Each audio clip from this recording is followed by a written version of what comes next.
మళ్ళీ వస్తాను 1 by 1 మనం మళ్ళీ చర్చ పక్కకి వెళ్ళిపోతాను. కోసంపూడి గారు, సో మొత్తానికి వాలంటీర్లు వారు ఏదైతే ఎన్నికల ముందు వారు రాజీనామా చేసిన మాట వాస్తవం, మళ్ళీ వారు తప్పు తెలుసుకున్నారో లేకపోతే వేరే ఉద్యోగం ట్రయల్స్ చేస్తే అవి రాలేదో మళ్ళీ వాళ్ళు వచ్చేసి మా వాలంటీర్ జాబ్ మాకు కావాలని ఏదైతే వినతపత్రాలు అర్జీలు ఇస్తున్నారో సిట్టింగ్ స్థానిక ఎమ్మెల్యేలకి, దాన్ని శివరామరెడ్డి గారు ఒక ఎమ్మెల్సీగా ఆయన సమర్థించారు. ఎందుకంటే ప్రభుత్వ ఉద్యోగులు ఎలక్షన్లో పోటీ చేస్తారు, మళ్ళీ వచ్చి మళ్ళీ జాబ్లో జాయిన్ అవుతారు కదా, మరి అది ఎట్లానో ఇది కూడా అంతే అని చెప్పేసి అన్నారు. అంటే అదే ముందుగానే మాట్లాడుకున్నాం మనం, వాళ్ళ ప్రభుత్వ ఉద్యోగుల వాలంటీర్ల స్వచ్ఛంద సేవకుల అన్నది. తర్వాత వారికి ఎందుకు 200 రూపాయలు ఎక్స్ట్రా ఇచ్చి సాక్షి పేపర్ కనిపించారని చెప్పేసి అడిగాం. సరే వాటికి సమాధానం చెప్పలేదు శివరామరెడ్డి గారు. శివరామరెడ్డి గారు నాకు పూర్వం నుంచి నాకు మంచి పరిచయం, ఆయన right person in wrong party. But ఏంటంటే ఆయన పార్టీ పరిధిలో ఆయన మాట్లాడారు కాబట్టి ఆయన మాట్లాడుతున్నారు. నేను ఏమన్నానంటే ఆయన మాట్లాడుతూ కూడా గతంలో చేసినటువంటి డెవలప్మెంట్ విషయంలో పోర్టుల గురించి మాట్లాడారు, చాలా రకరకాల మాట్లాడారు. పోర్టుల విషయంలోనే గంగవరం పోర్టులో మన ప్రభుత్వ వాటా కూడా ఎందుకు అమ్మాల్సి వచ్చింది. అదే సందర్భంలో ఒక మాజీ సీఎస్ కూడా ఒకసారి చెప్పారు, ఏమని వైజాగ్ సంబంధించిన స్టీల్ ప్లాంట్ని కూడా కదిపేది అక్కడ సిటీ కడదామన్నట్టుగా. అంటే వాళ్ళ ఆలోచన విధానాల గురించి నేను చెప్తున్నా.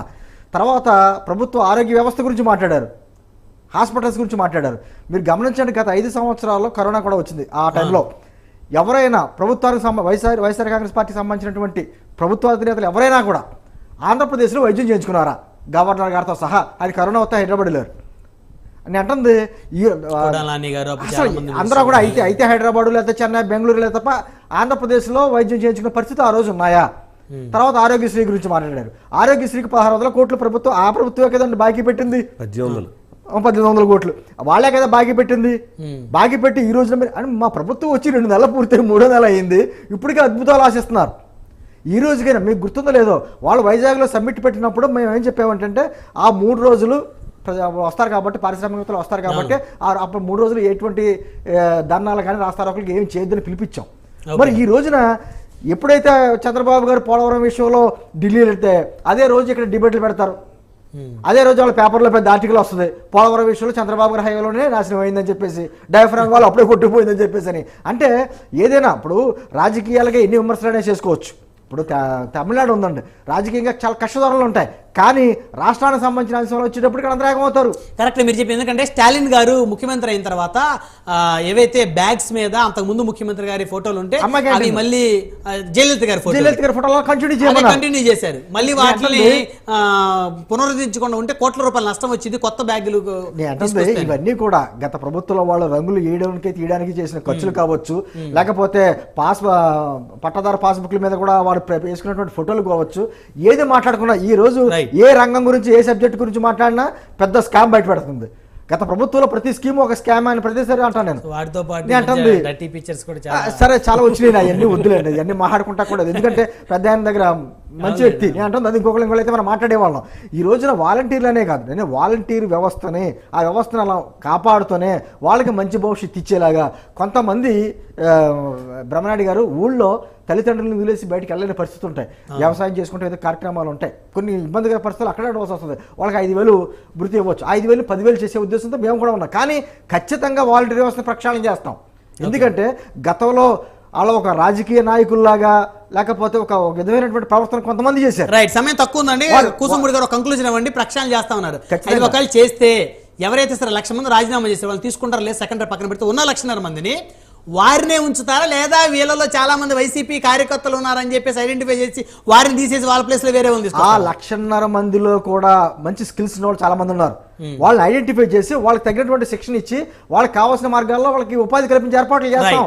మిగతా వాళ్ళు ఆ పరిస్థితి లేని వాళ్ళు మాత్రమే అక్కడ ఇస్తాం మనం. రైట్, విద్యాసాగర్ గారు. ఇప్పుడు ఎమ్మెల్సీ గారు మాట్లాడిన ప్రతి మాట అబద్ధమే.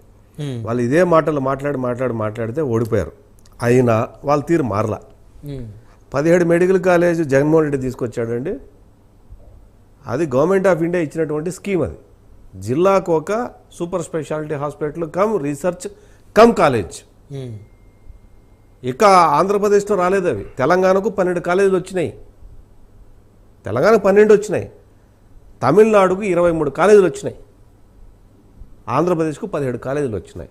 ఏదో వీళ్ళ గొప్పతనం మేము తెచ్చామని చెప్తారు ఒకటి. రెండోది భీమునిపట్నం కాదు, కాకినాడ కానివ్వండి, రాజమండ్రి కానివ్వండి, గంగవరం కానివ్వండి, ఈ పోర్ట్లన్నీ ఈరోజు ఉన్నవా? ఈయన వచ్చి కొత్తగా స్టార్ట్ చేశాడా? భూసేకరణ చేసింది, దానికి అలాట్మెంట్ చేసింది ఎప్పుడు చేశారండి?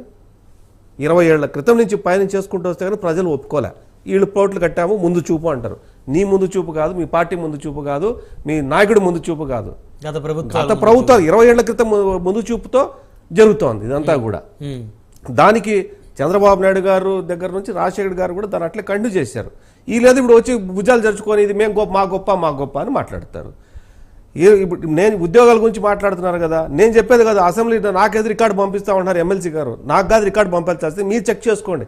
అసెంబ్లీలో 2014-2019 వరకు ప్రైవేటైజేషన్లు ఎన్ని ఉద్యోగాలు ఇచ్చారు అని చెప్పేసి ప్రశ్న తెలుగుదేశం నాయకులు అడిగితే మీ ఆర్థిక మంత్రి ఇచ్చిన స్టేట్మెంట్ ప్రకారం 5,26,000 ఉద్యోగాలు బొగ్గన రాజేంద్ర రెడ్డి గారు అసెంబ్లీ సాక్షిగా ప్రకటించారు. మా ప్రభుత్వం 2014-19 వరకు ప్రైవేటైజేషన్ ఇచ్చిన ఉద్యోగాలు. మీ గొప్పతనం మాట్లాడతారు. మీరు ఏమైనా మాట్లాడితే తిండి గతి లేదు, గుడ్డకు గతి లేదు, అలాంటి వాళ్ళకి 5,000 రూపాయలు ఇస్తానంటే మీ తత్వం అది. 5,000 రూపాయలతో 10,000 రూపాయలతో బతకండి, మీకు ప్రైవేట్ ఉద్యోగాలు వద్దు, మీరు ఎదగొద్దు, బయటికి వెళ్ళొద్దు, చదువుకోవద్దు, మీరు ఇక్కడ పడి సావండి అని చెప్పే తత్వం మీది. కాబట్టి 5,000-10,000 రూపాయల గురించి మాట్లాడుతున్నారు. ఇక్కడ మా పార్టీకి సేవ చేయండి, మాతోనే ఉండండి, నేను చెప్పినట్టు వినండి, మా దగ్గర ఉండండి. ఒక మాట ఒక మాట నేనేమంటానంటే, వీళ్ళ మనస్తత్వానికి తగినట్టు ప్రజలు వీళ్ళు నడుచుకున్నారు కాబట్టి ప్రజలు వీళ్ళను ఏడ కూర్చోబెట్టారో మాకు తెలుసు. ఏమైనా మాట్లాడితే నా 40% వచ్చిందంటే, మాకు కూడా 2019లో 40% వచ్చిందంటే బాబు, మీకే కాదు ఈరోజు వచ్చేది, మాకు కూడా ఏమి ఓహో సీట్లు రాలా 2019లో, మాకు వచ్చింది 23, ఈరోజు మీకు 11 వచ్చినాయి. దాన్ని వదిలిపెట్టేసి మాకు 40% వచ్చింది, మాకు 40% వచ్చిందంటే మాకు రాలేదా భయ్? మాకు రాలా ఆ పర్సంటేజ్ ఓటు మీకే వచ్చింది ఈరోజు కొత్తగా. నేనేమంటానంటే, వీళ్ళు అబద్ధాల మీద నడిచే నావ ఈ పార్టీ. రైట్. ఇప్పుడు కేంద్ర ప్రభుత్వం ఇచ్చే మెడికల్ కాలేజ్ క్లెయిమ్ చేసుకుంటారు, 20-25 సంవత్సరాల ముందు దాని మీద క్లెయిమ్ చేసుకుంటారు. భోగాపురం ఎయిర్పోర్ట్ ఎవడు ప్రపోజల్ అంటే? తెలుగుదేశంలో ప్రపోజలా, మీ ప్రపోజలా? భోగాపురం మీద ఉత్తరాలు రాసింది ఎవరండి? కేంద్ర ప్రభుత్వానికి రాకూడదని చెప్పి 12,000 ఎకరాలు ల్యాండ్ అక్విజిషన్ జరిగితే 3,000 రూపాయలకు పరిమితం, 3,000 ఎకరాలకు పరిమితం చేసింది మీరు కాదా? ఈరోజు మళ్ళీ మీరు వచ్చి మాట్లాడతారు. అట్లాగే ఈ స్కీమ్ ఇప్పుడు మన మందు ఏదైతే లిక్కర్ ఉండదో, లిక్కర్ గురించి మాట్లాడితే మాత్రం అసలు తప్పించుకోరు, దాని గురించి డిస్కషన్ బెటరు. ల్యాండ్ స్కాములు జరిగినాయి కదా, ఒక్కొక్క భూమి 10 లక్షల విలువ చేసే భూమిని 50 లక్షల రూపాయలు 60 లక్షల రూపాయలు అమ్మేసి వేలాది కోట్ల రూపాయలు దోచుకున్నారు కదా, దాని గురించి మాట్లాడితే మాట్లాడరు. టీడీఆర్ స్కాములు పెట్టేసి ఆల్ మున్సిపాలిటీస్ లో రూపాయి వస్తూ 10 రూపాయలు అట్లాగా. నేనేమంటానంటే నాయుడు గారు, మా మీద ఆరోపణ ఏదైతే చేస్తున్నారో ఎమ్మెల్సీ గారు, గత ప్రభుత్వంలో ఇప్పుడు 10,000 రూపాయలు ఎస్ఎఫ్టీ అన్నారండి, చూపించమని చెప్పండి. ఛాలెంజ్ చేస్తున్నా, 10,000 రూపాయలు అంటే అంత కాస్ట్ లేదన్నారా? నేను ఇప్పుడు ఛాలెంజ్ చేస్తున్నా, 5,200 రూపాయలు ఓపెన్ ఛాలెంజ్ అది. డిపిఆర్లో వాళ్ళ దగ్గరే ఉన్నాయి.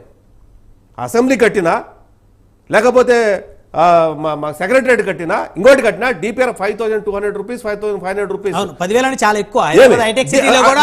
అట్లా వాళ్ళు డిపిఆర్ అది కట్టింది ఎప్పుడు? 8-7 సంవత్సరాల క్రితం. 10,000 రూపాయలు ఆ రోజు ఆరోపించారు. 5 సంవత్సరాలు ప్రభుత్వంలో ఉన్నారు. నువ్వెందుకు డిపిఆర్ బయట పెట్టలా? ఎందుకు బయట పెట్టలా? అదే మాట పాడింది మళ్ళా చందమామ పాట, అదే పాట. శివరామరెడ్డి గారు